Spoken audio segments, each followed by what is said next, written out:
Howdy, howdy. This is Lady K. I'm here with you today to give a little bit of a commentary over this footage that I did for Bianca, Heir of the Cragflame. Now, if you don't know what this is, I've kind of mentioned it on social media, but in a nutshell, it's a mashup between Bianca from the Disney movie The Rescuers and The Rescuers Down Under, and the new Magic the Gathering card that's coming out called Mabel, the Heir of Cragflame, which she's a little mousy. Bianca's a little mousy, so it's not my it's not super duper creative, but I thought it was kind of cool. And if you still are like, I don't know what Rescuers even is, I don't know what magic is. Rescuers is a movie from, I feel like the 80s or 90s, and it follows these two little mice who are basically solving a mystery. Like, I don't really remember what happens in The Rescuers, but like The Rescuers Down Under, they're trying to save like this kid, and you have to deal with like a big golden eagle he can ride on. It's really cool. And Magic is the card game that they have amazing art. Even if you're like not big into card games, you don't really care about it or whatever, I really recommend like looking into the art of Magic. And especially this newer set that's coming out. It's called Bloomburrow. It's coming out, I believe, the end of July, early August, and it's all animal folk. And I'm a big sucker when it comes to anything having to do with like animal folk, anthropomorphic animals, like like funny animals, that sort of deal. And so it's pretty much like characters that you know from Magic the Gathering. They basically are going to a different plane of existence, where this plane has nothing but animal folk, and you turn into an animal folk whenever like you go there. Kind of like if you're playing Kingdom Hearts and you go to the Lion King planet and they turn into like lions and stuff, like it's kind of like that.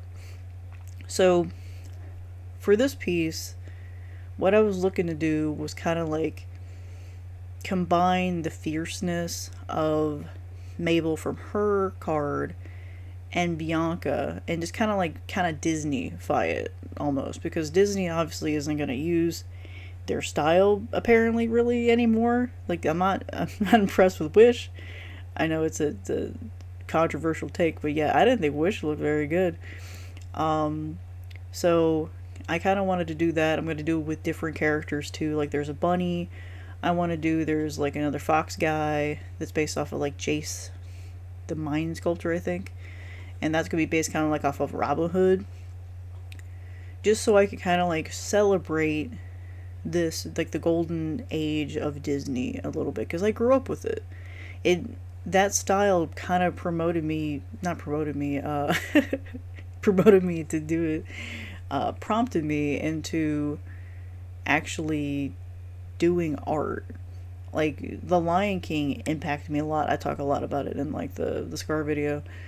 But that style and how they did so much study work with how animals actually look and stylized it from there, rather than just doing it as like Mickey Mouse doesn't really look a mouse. He just looks like it's circles. And so I wanted to kind of like bring that into this, and also kind of just show Bianca is pretty fierce, because like she's doing it. She's getting it done. One thing that I bounced around, and it looks like they already kind of did it in the Magic card, but I haven't been able to find any information about it, is Secrets of Nim with like Mrs. Brigsby, who's the main protagonist, where she's trying to get medicine for her sick child, and she has to talk to an owl, and the scale of mouse to an owl makes the owl like terrifying. Like she has to go talk to rats who are bigger than her. Like there's things going on where like the farmer's gonna like destroy her home basically. And I really loved that sense of scale, and I did want to do Mix Brisby first and celebrate Don Bluth and his amazing art style too. But when I looked at Mabel, she's got like the red gem, which is almost exactly from the movie. She's got like the red cape, which that's what Mix Brisby has. She has like a little shawl that's red. So I kind of felt like that was a little there anyway. And so I wanted to do it a different way. I do a different angle, and plus Brigsby's not actually Disney, so that was kind of mess up my whole plan that I had.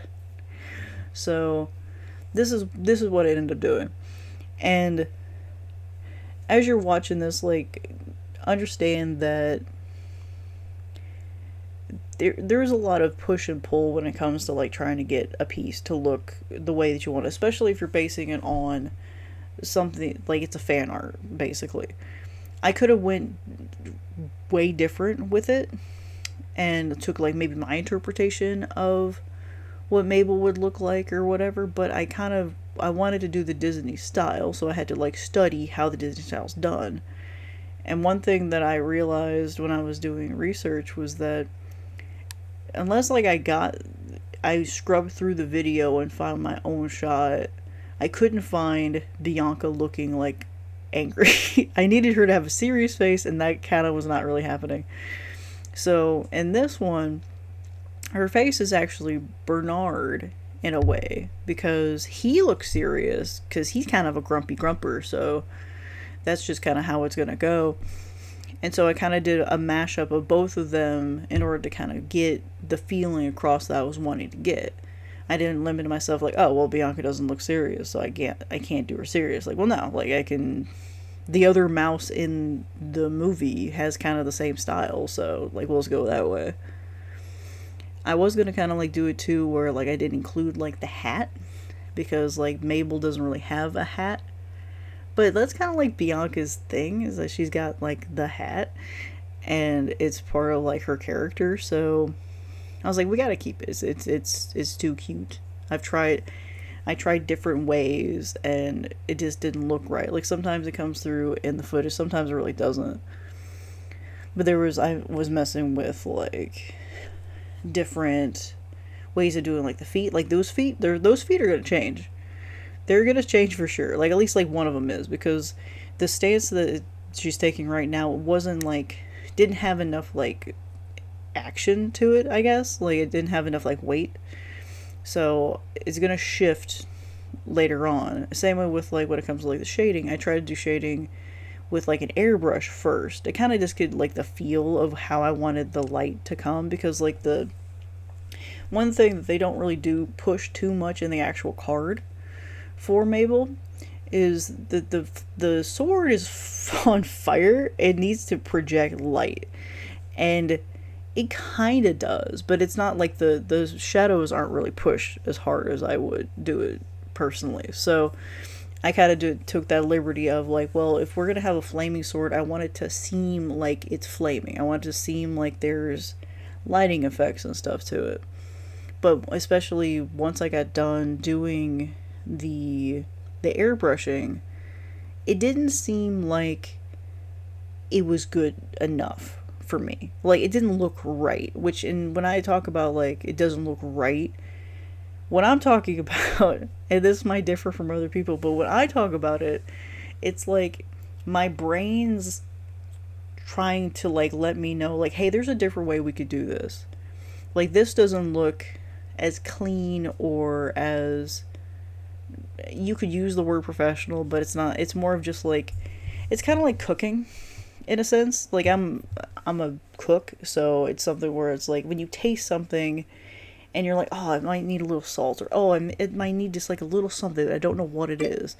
And it's like, maybe not necessarily like you're looking for what's right with it, or it might be.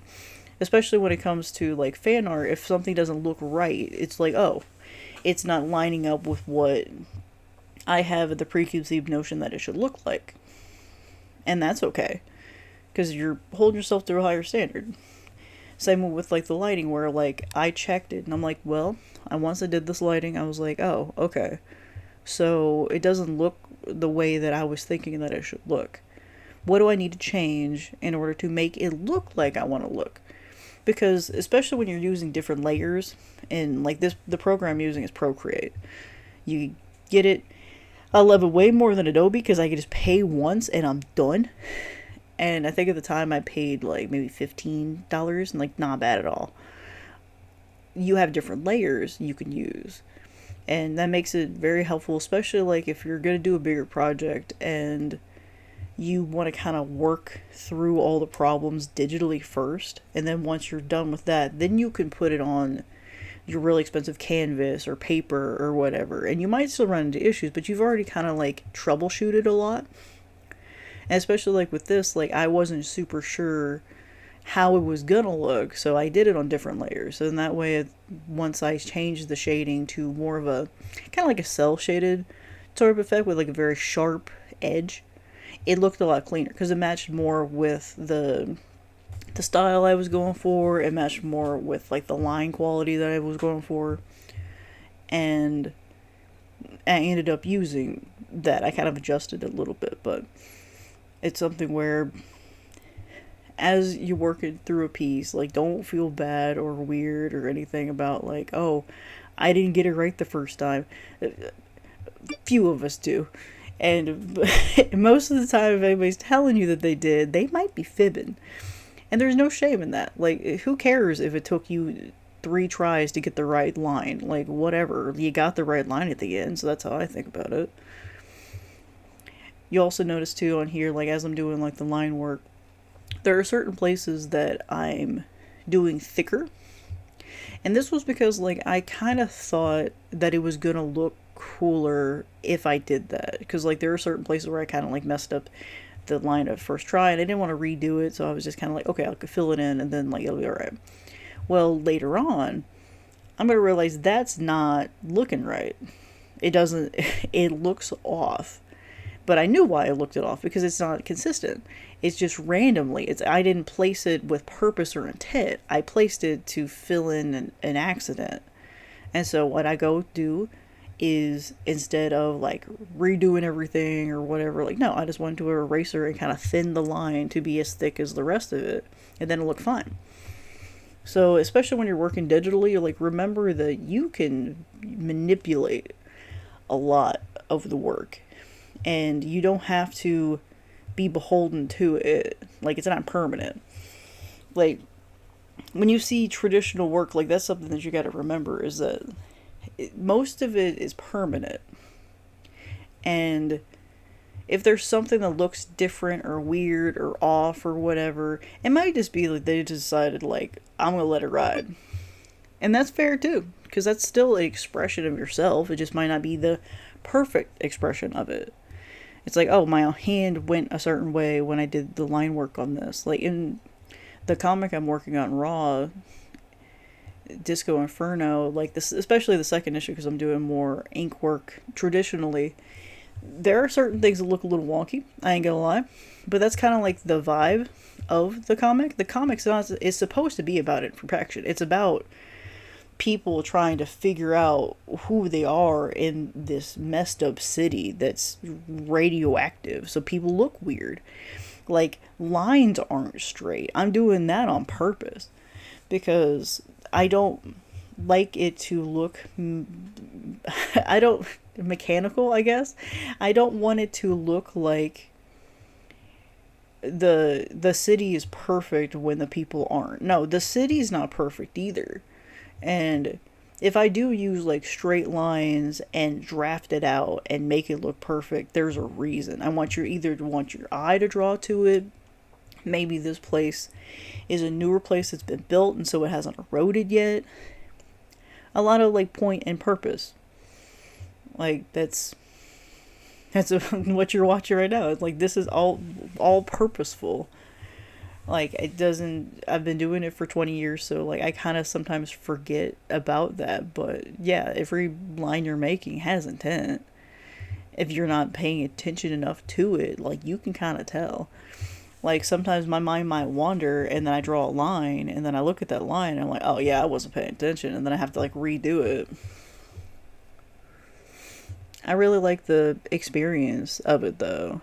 Like, the kind of the neat challenge of taking 2 different artworks and kind of putting them together to make a different type of artwork that wouldn't happen from either artist. The person who painted Mabel would never paint Bianca with the flame sword. It wouldn't happen. Same with, like, Disney would never do a collaboration with Magic the Gathering and give Bianca the Cragflame. So with these kinds of things, like, it's really cool because you get to see something that, unless I did it, it wouldn't, or, well, I'm sure the idea is somewhere in existence, like, it's not a super unique idea, but I was the one who came up with the idea and executed on it. And that's kind of where it comes down to. Like, a lot of people might see, especially abstract art or something, like, oh, I could have done that. Yeah, but you didn't. Like, that's the difference. Like, oh, a 5-year-old dude, like, yeah, well, you didn't do it though. Like, a lot of it's anger in places that it shouldn't be. And there you have it, my cute little Bianca. I love how she came out. She's super duper cute, and I appreciate you sitting here. If you're still here, I appreciate you sitting here and chilling with me. While this is kind of a more casual commentary video, I'm trying to get more things out. I've been dealing with some other projects on the line, so I haven't been able to make a whole lot of videos, but I'm trying to change that. So, you know, constantly improving for sure. So thank you so much. Keep being awesome. And I'll catch you on the flip side. Peace.